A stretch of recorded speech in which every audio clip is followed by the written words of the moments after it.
Student, these are the three concepts, and we technically call it nominal, inflation, and real rate. You are already familiar because you have already studied it in basic economics and in basic finance too. But I'm giving you an overview of these three concepts over here because it plays very important role when you are making investment in a particular country, in any particular sector, or in any particular uh, market. It is possible that the real rate might be negative. It is also possible that the inflation is going on a higher side. And whenever we say that real rate is negative or inflation is on going on a higher side, all these things put its impact on the nominal rate. Nominal rate, which we also call it as a quoted rate, uh, it has its importance in the market, but it is not in isolation. It is working with the support of inflation and real rate. So in this lecture, I'll give you a fundamental concept of these three concepts.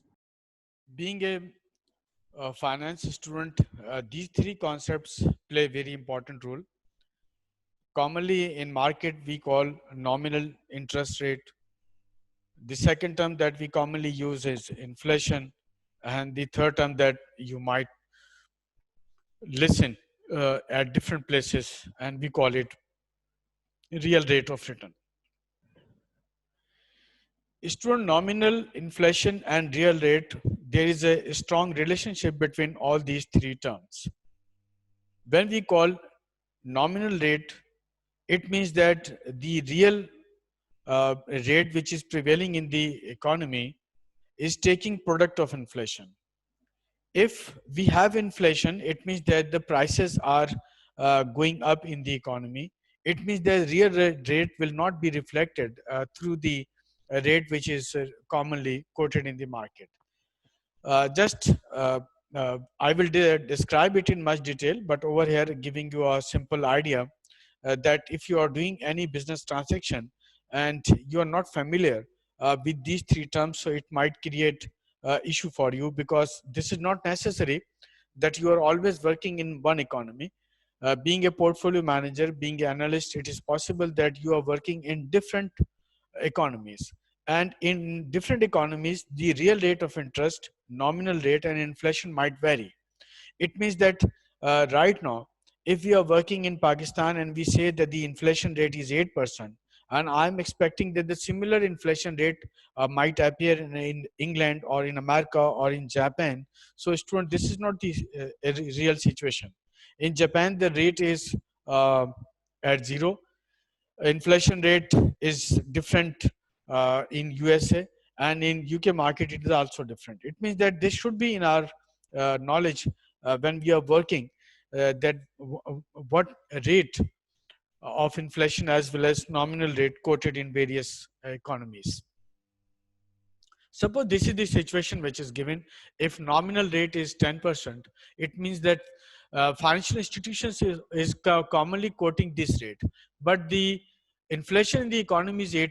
If inflation is already available in economy is 8%, it means that the real rate will be somehow around 2%. As you can see, that we will calculate the real rate with the help of available information, and approximately it reaches to 2%. It means that if I miss this information of 8% and I'm simply considering this 10%, so this 10% will not give me the right idea, because in another economy, if inflation is different, then the nominal rate will might also be different. So both the information will simultaneously be considered at the time of making any investment or portfolio decision. Suppose, student, this is the information which is changing. Right now, the nominal rate is 10%, but the inflation is 12%.